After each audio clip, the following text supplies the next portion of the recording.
मुल्क की सियासी सूरत हाल की बात करेंगे तो अगस्त के दूसरे हफ्ते में मौजूदा हुकूमत की आइनी मुद्दत ख़त्म होने से पहले ही आइंदा आम इंतखाबात की तारीख और निगरां हुकूमत के सरबरा और काबीना के अरकान के बारे में फैसला किया जाना है।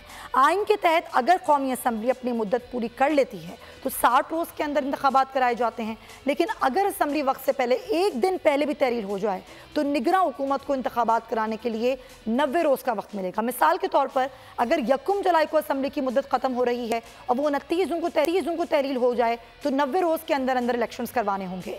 अब तमाम तर नजरें इलेक्शन कमीशन की तरफ हैं और ख़बर यह है कि पाकिस्तान मुस्लिम लीग और पीपल्स पार्टी दोनों में इस बात पर इत्तेफाक हो गया है कि 8 अगस्त को यानी कि एक हफ्ते पहले ही असम्बलियाँ जो हैं वो तहलील कर दी जाएंगी। अब इस सूरत में 90 रोज़ में इलेक्शंस होंगे और अब सूरत हाल क्या बनेगी, क्योंकि अगर हम पाकिस्तान तहरीक इंसाफ की बात करें तो धड़ों में तब्दील हो गई है। एक तरफ हमने देखा इस्तेकाम पाकिस्तान पार्टी बन गई, फिर PTI पार्लियामेंटेरियंस का वजूद कल सामने आया। इससे कबल हमने देखा था PTI जो है PTI हकीकी जो है वो भी सामने आई थी। अच्छा, साथ ही साथ मरियम औरंगजेब जो हैं वो 8 अगस्त को असम्बली तहलील होने की तरदीद भी करती हुई नजर आई, लेकिन पाकिस्तान पीपल्स पार्टी ये चाहती है कि 8 अगस्त को असम्बली तहलील हो जाए। लेकिन पाकिस्तान मुस्लिम लीग नून के अक्सर जो वजीर हैं वुज़रा हैं वो ये कह रहे हैं कि हमारा ऐसा कोई इरादा नहीं है। तो होगा क्या, एक तो निगरां साइड से फिर आगे इलेक्शंस में क्या तरतीब बैठेगी, इस पर बात करने के लिए हमें ज्वाइन कर रहे हैं सीनियर तज्ज़ियाकार हैं आमिर ज़िया साहब।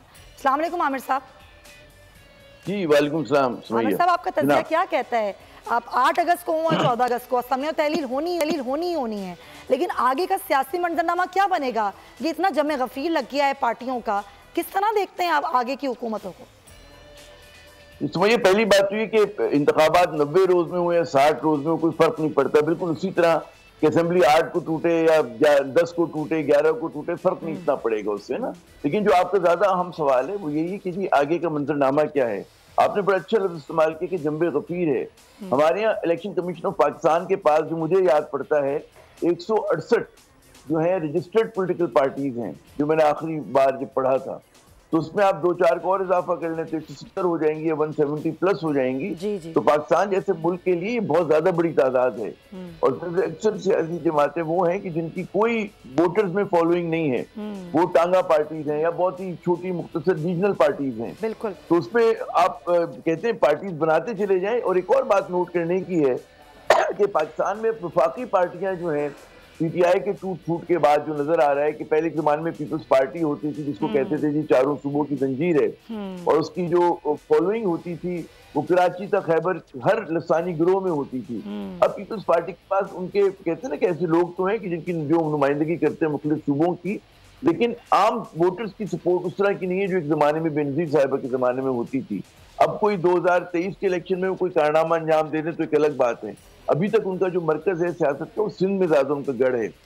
PMLN तो कभी सोचती नहीं सिंध में आके सियासत करने का, उसका जो गढ़ है वो पंजाब है, थोड़ा सा हज़ारा बेल्ट में पॉलिटिक्स करती है।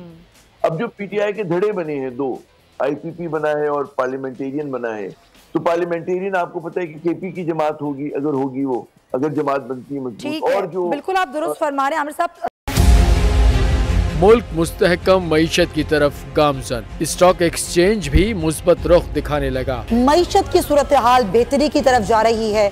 हम IMF के कर्जा मिलने के बाद इस सूरत हाल को बेहतर मजीद कैसे कर सकते हैं? कर्ज बहाली के रोशन इम्कान, बोल ने निभाई अपनी सहाफती जिम्मेदारियाँ, महंगाई से परेशान आवाम के लिए उठाई आवाज। रिपोर्टर और इक़्तिसादी माहिरीन के सबसे बड़े पैनल के साथ बोल की मिशन मईशत की सबसे बड़ी ट्रांसमिशन 63% आवाम ने देखी अपनी स्क्रीन पर। अगर 21वीं सदी की हम इंडस्ट्री की कोई बात करें तो उसमें फिर इंफॉर्मेशन टेक्नोलॉजी जो है वो टॉप पर आती है। अपनी रवायात को बरकरार रखते हुए बोल अवामी मसाइल को उजागर करने में सबसे आगे। देखिए बोल की अगली ट्रांसमिशन में मोबाइल लोन ऐप का बड़ा स्कैम कैसे हुआ बेनकाब। साइबर क्राइम सर्कल रावलपिंडी की मुख्तलिफ इलाकों में कार्रवाइयाँ, ब्लैकमेलिंग में मुलविस ऑनलाइन लोन ऐप्स के 9 मुल्जिमान गिरफ्तार कर लिए गए हैं। अगर इस स्कैंडल से मुताल्लिक आपके पास हैं हकाइक तो बनिए बोल इन्वेस्टिगेशन का हिस्सा। आपकी शनाख्त और तमाम तर मालूमात खुफिया रखी जाएंगी, तो बस हमें ईमेल करें या व्हाट्सएप करें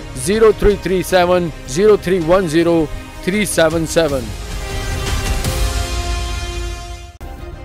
सब्सक्राइब करें और बेल दबाएं ताकि कोई खबर रह न जाए।